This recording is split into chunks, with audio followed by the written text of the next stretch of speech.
Hello everyone, drills and স্পিলস চ্যালেঞ্জটা যারা যারা এখনও কমপ্লিট করেননি তারা এখনই 3 স্টার করে ফেলেন। টাইম খুব বেশি একটা নাই।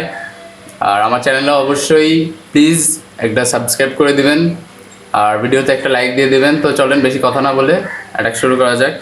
আর হিরোস অ্যাবিলিটি খুবই সাবধানে দিতে হবে, আর বারবিয়ান কিং আর আর্চার কুইনের অ্যাবিলিটি একদম ছাড়ার সাথে সাথে দিয়ে দিতে হবে, না হলে অ্যাটাকটা ফেল যেতে পারে, 3 স্টার নাও হইতে পারে, 2 স্টারে আটকে যাবে।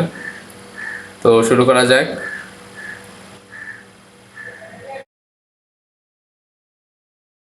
আর্চার কুইন এখানে ছেড়ে সাথে সাথে অ্যাবিলিটি 3টা হিলার্স দিয়ে দিতে হবে। একটা সুপার ওয়াল ব্রেকার এখানে দিয়ে ওয়াল ব্রেক করে দিতে হবে। আর এই আর্থকুইক এই মনোলিথগুলোর উপর 2টা ফেলাতে হবে। আর বারবেরিয়ান কিং অপেক্ষা করতে হবে। এই এই যে এটা ডাউন হয়ে গেল, এবার বারবেরিয়ান কিং এখানে ছেড়ে সাথে সাথে অ্যাবিলিটি। আর এই যে টেসলাটা দেরি করে অ্যাবিলিটি দিলে এই টেসলাটা বের হয়ে যাবে, আর এইখান থেকেই স্পাইকি বল এইদিকে চলে আসবে। তো দ্রুত দিয়ে দিতে হবে। আর এখান থেকে সুপার ওয়াল ব্রেকার একটা এখানে দিয়ে ওয়াল ব্রেক করে দিতে হবে।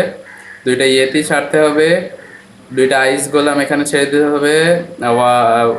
ভ্যালকেরি, হেড হান্টার, অ্যাভেন্টিস ওয়ার্ডেন আর 3টা পেক্কা এখানে ছেড়ে দিতে হবে। আর সিসি থেকে ট্রুপস বের হলে তখন এই পয়জন স্পেল আছে, এই যে পয়জন স্পেলটা এখানে এই ট্রুপসগুলোর উপরে ছেড়ে দিতে হবে। এখানের কাজ শেষ। আচ্ছা, ফার্নেস আছে, এখানে একটা দিয়ে দিলেন ফার্নেস। এখানে আপাতত কাজ শেষ। আর ড্রাগনগুলো এখানে এই সাইডে দিয়ে দিতে হবে। এর পেছনে লাভা হর্ন, ওয়ার্ডেন আর এই লাভা হর্নের উপরে আইস ব্লক স্পেলটা ছেড়ে ফ্রিজ করে দিতে হবে। এখানে রেজ স্পেল আর মিনিয়ন ছেড়ে দিবেন। আর এই যে মনোলিথের এখানে স্কেলেটন স্পেলটা ছেড়ে এর উপরে লাইটেনিং স্পেল দিলে দ্রুত ভেঙে গেল।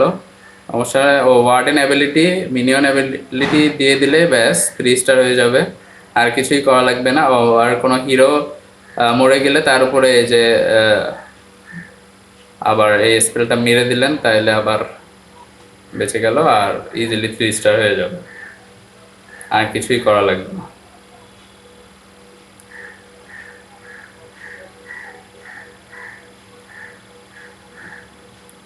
তো এইভাবে আপনারা ইজিলি 3 স্টার করে নিতে পারেন আপনাদের বেস থেকে। আর ভিডিওটা ভালো লাগলে অবশ্যই একটা লাইক দিবেন।